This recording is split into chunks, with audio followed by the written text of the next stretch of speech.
Gerald Celente, who's a forecaster on economic conditions, is apparently available. We're going to set that up. Is he on the line right now? Gerald, good morning. Good morning. Aren't we supposed to be on today? Well, yeah, it was 10 o'clock according to my information, but that must be 10 o'clock Eastern according to your people. So we had a little mix-up, but that's okay. Good morning. Okay, good morning. So where was the mix-up? On whose end? Well, in my mind, it was 10 o'clock Central, but I think your people thought it was 10 o'clock Eastern, but that's okay. Right. We have you. We love you. We'll get to drunk driving later. In the meantime, you got to be. What are your thoughts about the record day on the stock market yesterday? I mean, what does this mean to Main Street? Well, are we on the air? Yes, we are. Oh, okay. Radio at its best, Gerald. It's an interest rate. It's an interest rate increase. That's all it is. A driven market. There's nothing else behind it. It's just nothing more than low interest rates. It's driving the stock market. It's driving the housing market. It's driving the automobiles. You want to get a loan? I'll give you a loan for an automobile, no money down, start paying in 60 months.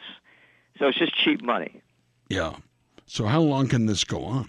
Well, it's going to have to end at some time. It's a Federal Reserve interest rate-driven market. They did the same thing back after 9/11.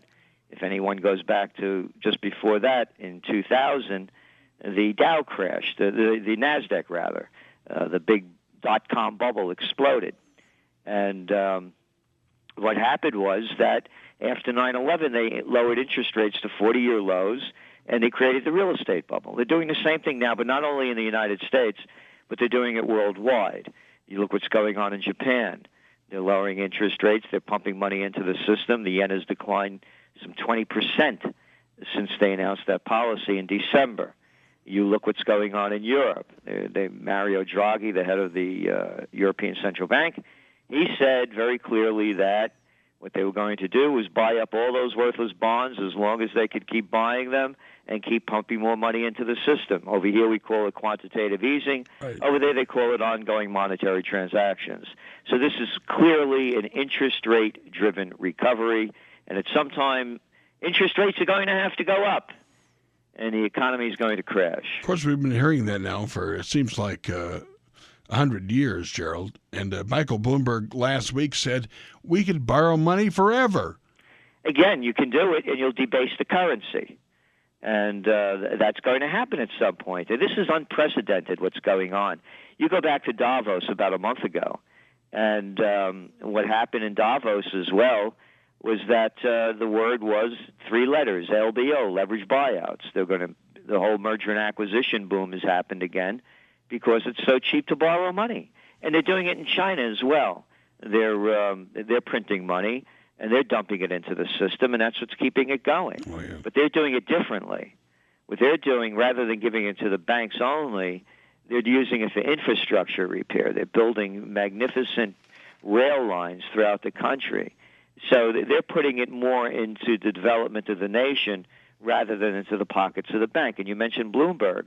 You could go back to Bloomberg Reports, his website, and they ran a story about a week and a half ago that the big profits from the banks, the top banks, that came in at about $83 billion, they weren't profits at all. They were subsidies from us, we the people, because the Fed is allowing them to borrow at such low rates that we're actually subsidizing them. That's coming out of Bloomberg. So at some point, I don't know when it's going to happen, but, common sense tells you that this can't go on forever. You just cannot keep printing cheap money. So, in your best guess estimate, when does the crash happen? I don't know, because they keep coming up with these schemes undreamed of. Hey, there was a quaint thing years ago. We're probably both old enough to remember. People used to make money, a little extra, and they used to put it in the bank. And they used to get what they call savings. What a concept. What a concept it was. Now you put it in the bank, what do you get back? I don't know. You're lucky if you get a percentage. If you have $100,000 in there, you get 1%. 1%, yeah. Yeah, so what they're doing, you see, is they're forcing people to speculate into the markets. So that's what's going on. It doesn't sound very stable to me. Well, again, anybody could figure it out. You can't do this. It's a bubble they're creating because look what's going on over in Europe. And you saw the elections in Italy. You see Greece is ready to explode again. They're saying now that they can no longer bring in any more austerity measures. You had over 1 million people protesting in Portugal this last weekend, several million in Spain the weekend before. Then you look at the wars going on in Syria. There's a beauty going on in Libya, a lovely one going on in Yemen. You just keep going. Egypt is collapsing. Then you go, of course, to Tunisia. That's in collapse as well. And then the war is heating up in Bahrain. And as like you said, all of this social unrest going on throughout Europe, those are class warfare, actually. And then what you had with France going into Mali. Oh, by the way, everybody, the French Sudan, they can't get over that trip from 1896 to 1990. They also happen to have 50 tons of gold that they extracted from Mali last year. So with France's budget going down and they're in trouble, it's always good to invade a small country and grab what they got. So this thing is ready to, it can't go on like this. At some point, it's going to have to crack. Didn't you say that energy is the one place where we could come back and dig ourselves out if we really were aggressive in the energy sector? It would help. There's no question. But again, at what price and at what cost in terms of, how much effect does it have on the environment? As you have our TrendsJournal, we did a 10,000-word essay, a white paper on fracking, hydrofracking. We don't take any stand on it. We just put the information out there. But that's not enough because there used to be another thing in this country. It was called manufacturing. I know that sounds like a quaint concept what happened as well. To that? Well, go back to actually began the deregulation process, both the banks and all the other regulations that were put into place to give the people an even shot. Began to deregulate under Jimmy Carter. Look how lovely it is to fly now. I remember, I'm a young guy in the 70s, and I was flying. I had a good job. I was flying first class around the country, around the world. And I remember when you got served lobster thermidor. And then they said, let's deregulate the airline industry. There were very strict regulations on the airline industry for a purpose. They began to deregulate it under Carter. Look what the airline has become.